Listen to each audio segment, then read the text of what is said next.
Hi guys, it's Mira. So welcome back to my channel, and for today's video, gagawa tayo ngayon ng DIY Drybox for Camera.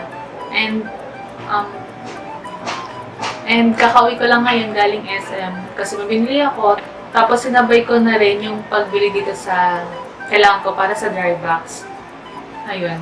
Kasi yung drybox ko before, or yung dapat kong gagawing drybox, ang liit kasi, 7.5 liters lang to.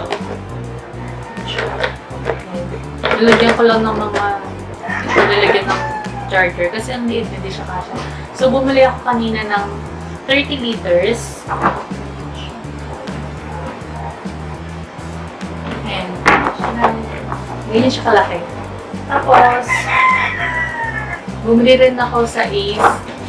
Sa Ace Hardware ko ito nabili for 230 pesos. Actually, 229.75 siya. So, nilalabak ko lang din. Tapos yun. Sa Ace Hardware ko ito nabili.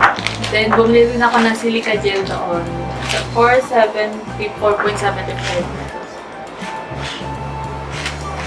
25 pieces to and 1.5 grams yung bawat isang sachet. Tapos, ziplock to, pero transparent siya. Ito pala siya.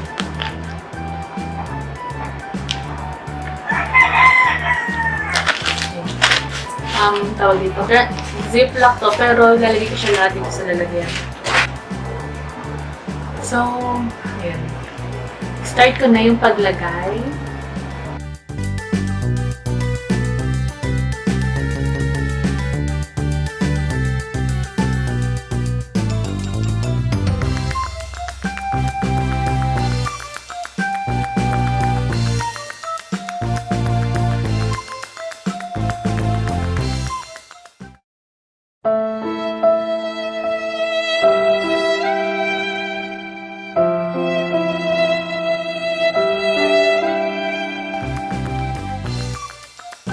So that's all for today's video. I hope na may natutunan kayo and nag-enjoy kayo.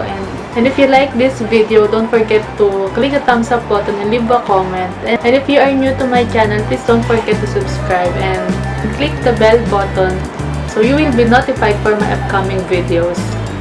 So, yun lang po. Thank you!